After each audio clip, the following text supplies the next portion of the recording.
My name is Tim Ward, and I'm a Nolimitspreneur.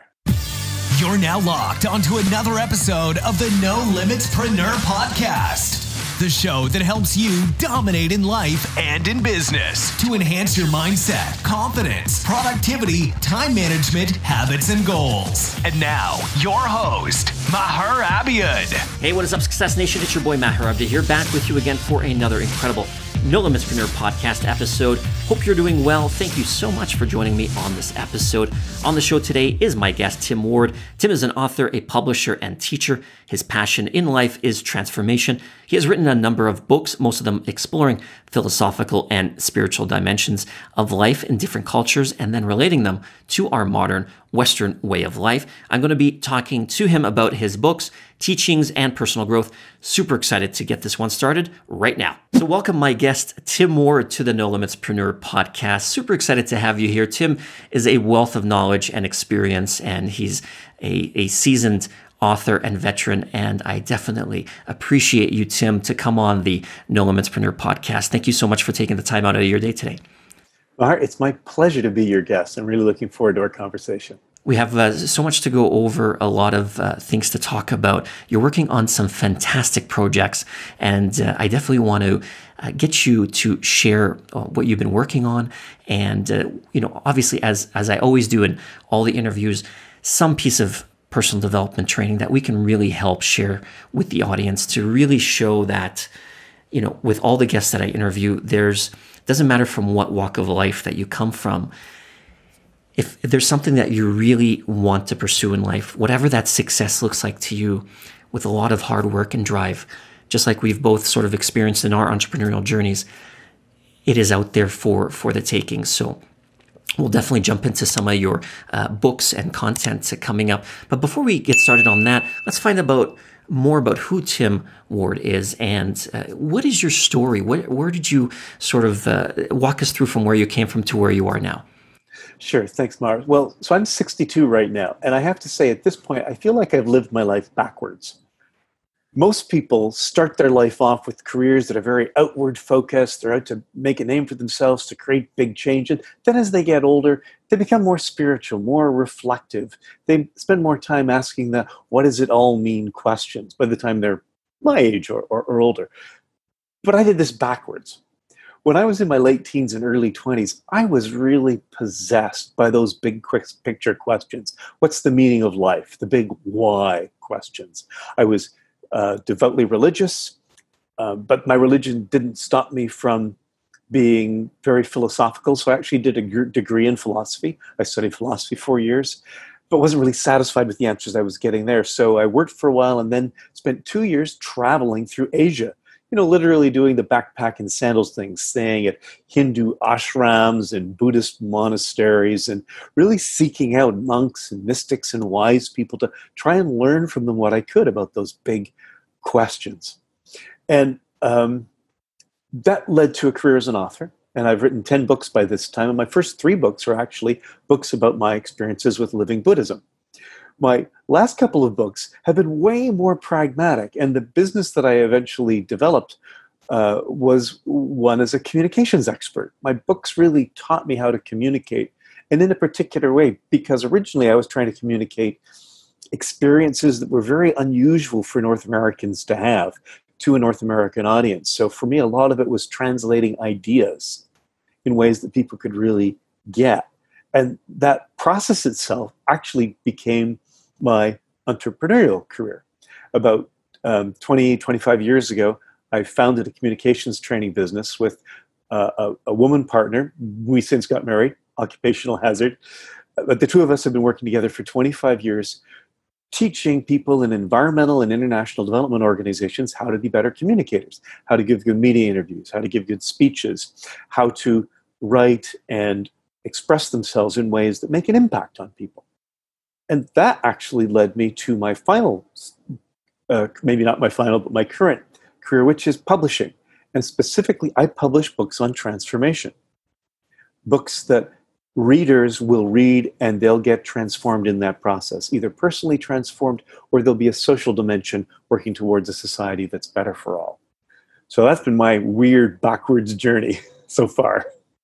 I resonate with one thing, especially that you just mentioned, which is, you asked why. Why are we doing what we're doing? Why is life the way it is? Is there more?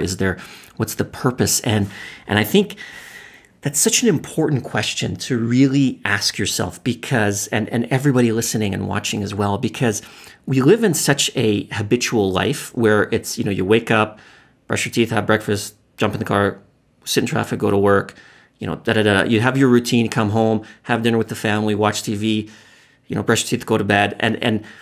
And we get in such a routine that we don't really stop ourselves to take a step back and say, wait a minute, why am I doing this? Is this actually related to a bigger goal? I find, we do things very robotic. Like we get into a robotic state where we're just kind of going through the motions, and life is so much more than that. There's, obviously we have one life to live, and this opportunity is so, so precious. That's why I personally, was inspired to write my own book, Time Thieves, talking about time management and what I call time protection, about how there's so many things that are just trying to steal your time away. I want people to work on what they want to work on, to live a life on their own terms. And that's fantastic what you were talking about, being able to say, wait a minute, is there something better? Is there something I'm missing? What is that why? And I think we should all start really asking ourselves more about that. So that's fantastic. One thing I wanted to talk to you about is, you mentioned a number of your books. You just actually released one of your books, a part of the Resilience book series, which is called Virtually Speaking. So now, obviously, as we all know, we're in a very unusual time right now in the world with coronavirus and COVID-19, and things have changed. The whole workforce and landscape has changed, with us being a more remote sort of workforce, working from home, companies, trying to survive and make things work out as best as possible. Talk about sort of the idea behind the book, and more of the importance of being able to communicate effectively, especially virtually as well. Well, as you mentioned, this has been a time when everybody's been hit by this pandemic. I don't know anybody whose life wasn't really turned upside down by it. And for myself and my partner Teresa in our communications business, when the pandemic hit, we found every single one of our clients dropping out, right? Because we do face-to-face trainings, and we also coach people for their appearances in conferences, and we help people figure out how to do better conference structures. All of those got shut down, one right after another. So come early March, we were seeing every single one of our clients canceling every contract that we had. And by the second week of March, we were looking ahead to a completely empty slate. And because we're a small business, our salary comes from what we earn. So we were really facing the whole collapse of our business, and we were really having conversations about, do we just pack it in and retire? I mean, I had my writing stuff, but that's not, enough to support a thriving household. So this was really a huge shock for us, and we did some serious thinking.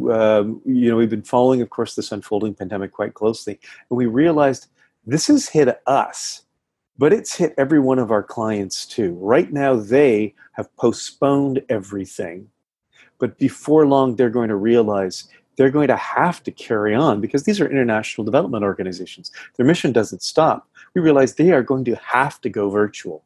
And for the most part, they are terribly poorly prepared to do this. They're not good with online communications. They don't have natural talents that make them easy to listen to communicators. And so we realized we actually can help them with this. So we took a look at all of our materials and figured out, so what's the difference between doing something live and doing it virtually, doing it on video, like you and I are doing today, Maher. And we compiled all of that together into a book, which is called Virtually Speaking, Communicating at a Distance. And thin book, it just tells people what they need to know to make this jump to the virtual world. And some of the best comments we've had from people who've read it and reviewed it on Amazon is there's not a word wasted. There's not an excess word in this thin book. And sure enough, our clients are coming back. We actually have more work lined up teaching people to how to be good virtual communicators than we had before the crisis hit. So this is one example of resilience at work. And the key here is when you get hit by something, you may first think, what am I going to do? But the moment you can think, what are the people who I'm in service to? What are they going to do? Then you get the possibility to become resilient, to figure out where you can help, where you can support others in their struggle, in their battles, and their desires to succeed and become the best they can be. And for Teresa and I, this book was pivotal in helping us create a whole new suite of courses, which we're now doing, and we're really valued by our clients for it. Starting in July, we're going to be working pretty much every week, gearing people up for this whole new way of communicating.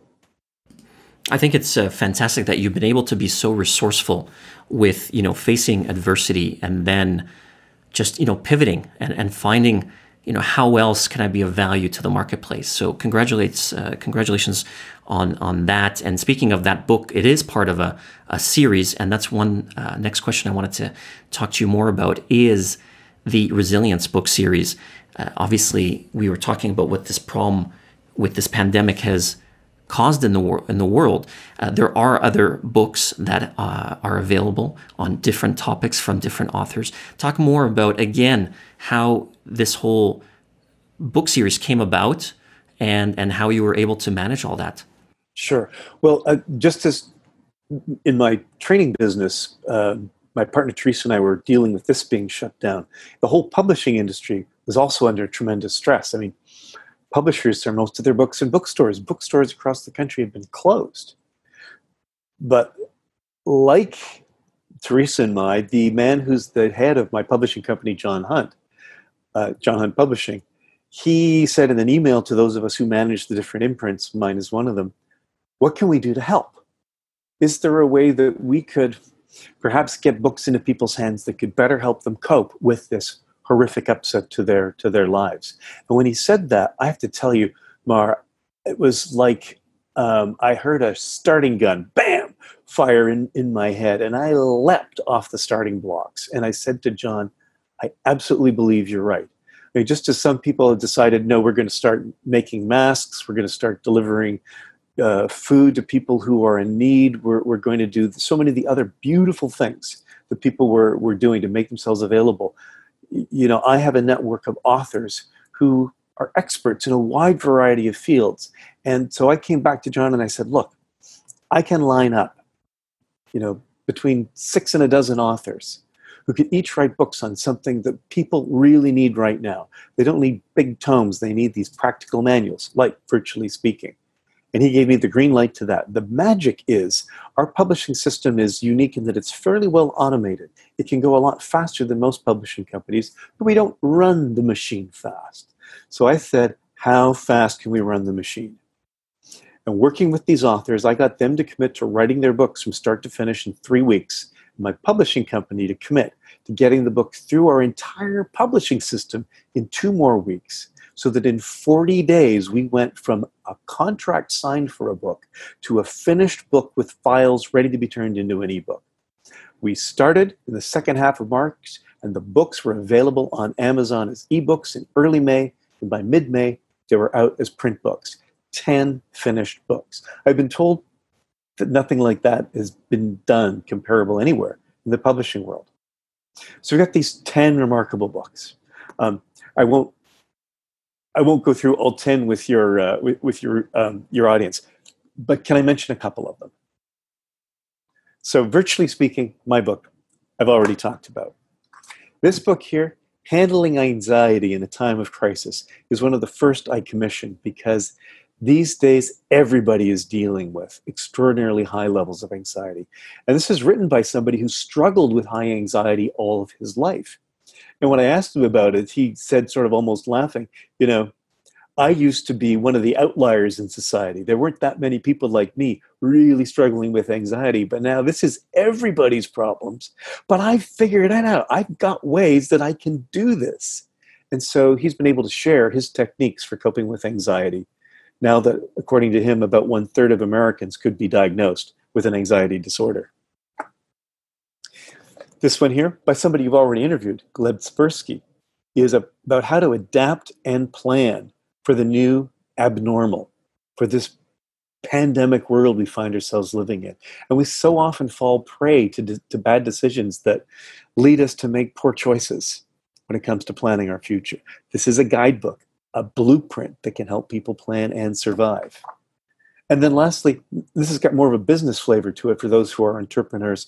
This is about how to manage your team when you go virtual. And it's by a guy who led the teamwork program at the Mars Corporation, not the outer space Mars, the candy bar Mars, which is a huge food conglomerate. But he's got lots of practice working with teams and doing it virtually. So these are just 4 of the 10 books altogether in this remarkable series. Anybody who's searching for them could simply type in the word resilience books and should find it. And we got a website, which is resilience-books.com. Not that hard to find. I congratulate you on this amazing feat that you were able to accomplish. That's absolutely fantastic. And I think it shows a couple things. I mean, it first shows that taking action is absolutely crucial. So many other people may have been still, to this day, stuck in the thinking phase or the idea phase. And the difference between success and not success is, take that concept that's in your head, take that idea, take that path of trajectory, whatever you want to do, even if you want to be a better football player or soccer player or whatever it is, and put in the practice, put in the effort, and take that action. There's only so much an idea or thinking about it can give you. And the other thing that I wanted to touch on that you mentioned as well is nobody thought it could be done. It's amazing how we as humans, and this is one of the, I wrote a little guide called The 7 Self-Limiting Beliefs That Are Stealing Your Success Away. And there's so many self-limiting beliefs that we tell ourselves, that we're not ready, I don't know how, I don't have enough money, I don't have enough resources, I've never done it before, now is not the right time, I'm going to wait for a better time.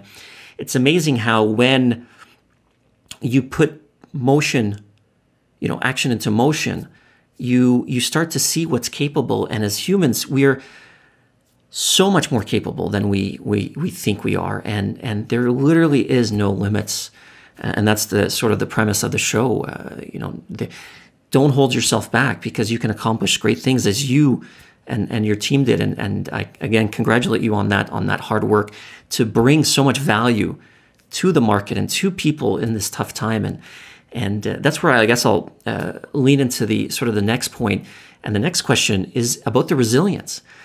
We talked a little bit about it, and being human, you have to be resilient. You have to be able to take the punches and take the setbacks, and being able to get back up when you're being put down or whatnot. Talk about resilience, what it means to you, the importance in humanity to have that resilience and to be able to carry forth. Yeah, I've obviously become quite obsessed with the whole concept of resilience. And it's not just a human characteristic, it's a characteristic that's deeply embedded in nature. When a species or a system is resilient, that means it can handle a serious shock, a blow that damages it badly. It can grow back. In fact, the logo which I've chosen for the Resilience series, you can see it here on the books. You see the R. So this is a stylized R, but you can think of it as being like a tree that's been cut down. That's the shock. But out of a side branch, the little arm of the R, a new leaf flourishes. So even something as traumatic as a tree that falls over in the woods or gets cut down, it will send out new shoots. It will start to grow again. It'll find a way. And that, to me, is a great symbol for what resilience is all about. Indeed, if you look at the planet Earth itself, the whole planet has been hit by asteroids in the past that wiped out 95% of all life on Earth. But guess what? That 5% regenerated, became something new. And really, I have to say my iconic creature for resilience are the dinosaurs, because we think that, this giant asteroid wiped out the dinosaurs, but some survived, and they didn't just survive, they evolved into birds. So every bird we see today is actually the descendant of dinosaurs. And they didn't just survive, they learned how to fly. And so when I think about our challenge for resilience at this incredibly difficult time, we're the places where we can take this horrible shock and turn it into an opportunity to really be our best selves. Maybe we were moiling along at whatever our own business was, but this shock is really calling us to be our best, either to move in a new direction, find a way that we can be better connected with people around us, find a way that we can better express our values, because your values will motivate you to act far more than just a paycheck. And dive in. Yeah, I think it's vital. I think we give up too early when we hit obstacles. I think it's just, if somebody says something negative to you on social media, if somebody, at the workplace says, you're not, this wasn't good enough.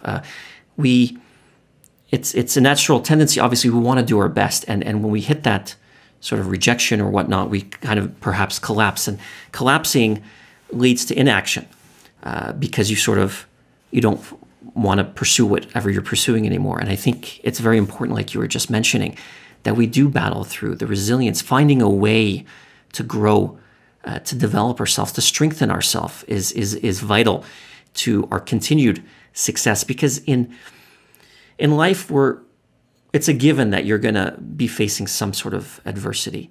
But at the end of the day, it's not really the adversity itself, it's how you react to that adversity. You, at the end of the day, cannot control sort of really external fact. You can't control what other people think about you. You can't control sort of what sort of happens in the world from a macro point of view.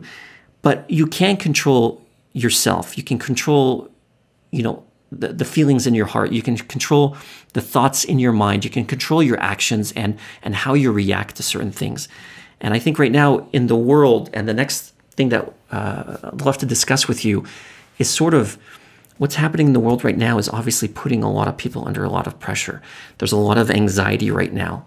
And thanks for showing that one of the books in the book series talks about anxiety. And if there's anything sort of that you can kind of give us a trickle of a hint on sort of what the book talks about, so the audience can kind of see how we can sort of better manage our anxiety right now during these difficult times. Right. Sure. So, and I would say the author himself, he's so eloquent because he lives it. But what I've learned from him is, first of all, anxiety is not just a normal part of being human, but without some anxiety, we'd be in real trouble. Anxiety is what made our ancestors keep a lookout for a saber-toothed tiger. Anxiety is what made people think, do we have enough stored away for the winter? Should we maybe gather a bit more? So anxiety is in our DNA because it served us well. But when anxiety gets out of control, it stops to see the world as it really is. It starts, in a sense, to imagine monsters behind every rock, and see each meal as if it's going to be your last. So the key is to figure out where is reasonable anxiety, and then where is anxiety that's debilitating. If you've been chased by a lion, when you've fled the lion, you relax. Whew, lion's gone. But in our modern world, the things that create anxiety often don't go away. Am I going to pay off my credit card debt? Right? Am I going to lose my job, especially at a time like this? So that sort of chronic anxiety can chip away at us and start to be unhealthy for us. So when anxiety gets out of control, that's when you need to be able to step in consciously. And one of the things in George's amazing book about handling anxiety in a time of crisis is he talks about how your body often will express anxiety before your mind is aware you're feeling anxious. So you can begin to look for the clues, the kinds of things that your body is doing, whether it's a nervous habit like biting your nails, or you start feeling an uncomfortable feeling in your chest, but starting to cue into your body's early signals of anxiety, and then taking action to do things that can help stabilize your mood before it gets inside your mind, before it expresses itself inside your mind. So that's one of the main things that he writes about in his book. And he's got a very clear set of exercises and techniques that anybody can use to develop those things, to head it off at the pass when it looks like your anxiety levels are on the way up. I think you hit the nail on the head. I mean, back in the day, looking around the bushes for a tiger or something to jump out at you, you have that moment, but then it dissipates as soon as, the event is gone. But in today's world, we have credit card bills to pay. We have family to take care of. We have insurance. We have this, that, and the other thing that is always taxes. That's always hitting us nonstop. And it's really changed the way sort of our physiological reactions, because we're always amped up. I've dealt with anxiety a while back, and it was a very scary feeling. And one thing I really want to help people with is know that there is a solution. There is a way to sort of alleviate that, and that's one of the topics I definitely want to start promoting more on the podcast, on the YouTube channel as well, to really help people, because I think anxiety if you're always in a state of that amped up feeling, I call it an amped up feeling where, the cortisol is running through your body, the adrenaline's running through, you can't really relax. You can't really focus on what you need to do to better your life, to help your family. And I think it's really important to obviously, number one, read that book, and I would love to speak to the author, of course, in the future as well. But these are very fantastic points that you've been making. So I hope a lot of people have gotten some value out of today's episode, and I really appreciate a lot of the content and the value that you have provided and shared with us today. Before we wrap up, a couple more points. I definitely want to be able to make sure that people can get a hold of you, can reach out to you if they have any questions, learn more, again, about the books, about your consulting and training company as well. Where can people learn more about your content, your website, and things like that to reach out to you? The absolute easiest place is through the Resilience Series website. So that's resilience-books.com. And I'm the publisher link at the bottom is right there. You could also simply look at the author contact information to Virtually Speaking. All of the authors can be reached by email just by clicking the author contact link right there on the website. One more time, resilience-books.com. It'll take you to a whole new world. That's amazing. Definitely everybody should check that out. And before we go, I mean, let's talk about sort of what's next for you. What's down the pipeline? What excited, motivating things that are you working on to bring to the table? Maher, I'm so glad you asked. As I said earlier, Changemakers Books has a double mission for bringing transformation to people. There's the personal side. How do individuals personally transform yourselves? And this Resilience series is all about giving people what they need for that transformation. But as this series was wrapping up and was turning out that it was doable, we could actually do it, I asked myself, well, what about social transformation? This is also an incredible opportunity. Although this coronavirus has been horrible. It's ruined lives. It's caused people to lose their job. It's killed so many people. But it's also given us this incredible pause button. And one thing that almost everybody recognizes is our global economic machine was heading us over a cliff. Climate change, species loss, pollution, the inequality is a very small number are getting more and more of the total wealth of the globe. The protests that we're seeing around racial inequality, there's so many problems that just seem to be getting worse. This coronavirus has been a big boom. As one of my friends said, it's as if the universe is saying, I want you to think about what you've done. Go to your room. And so we did that. But the global machine, when it stopped, now is creaking forward again.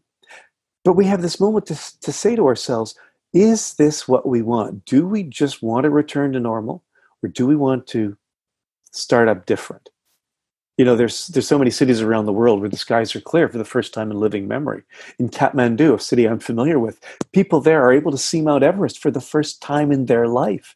The skies have never been that clean. So maybe there's the possibility that we could use this horrific pandemic for a do-over, for a reset button.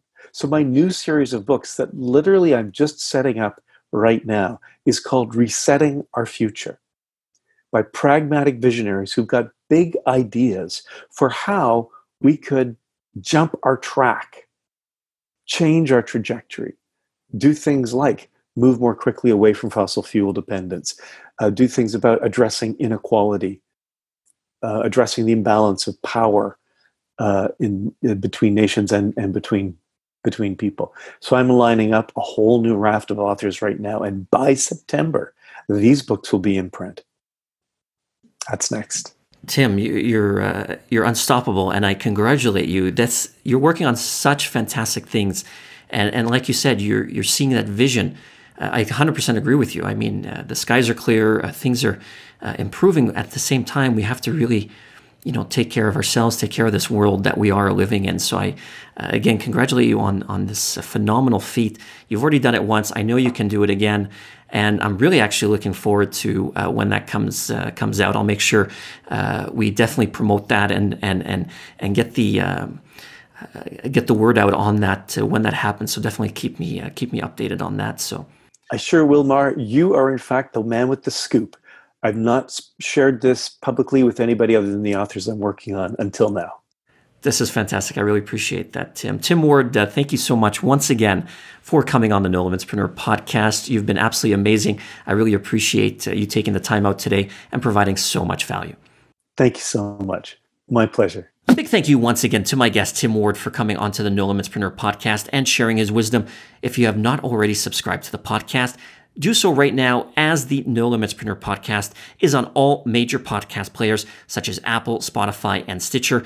Leave a review if you got some value so others can also get the benefit that you also got from today's show. I have even more super guests coming on the show, so stay tuned for that. Once again, my name is Maher Abiad. You've been locked on to another awesome episode of the Nolimitspreneur Podcast. I'll catch you in the next episode. You've been listening to another quality episode of the Nolimitspreneur Podcast with your host, Maher Abiad. Want to continue to master your mindset? Download the 7 self-limiting beliefs that are stealing your success away guide for free right now at nolimitsmindset.com.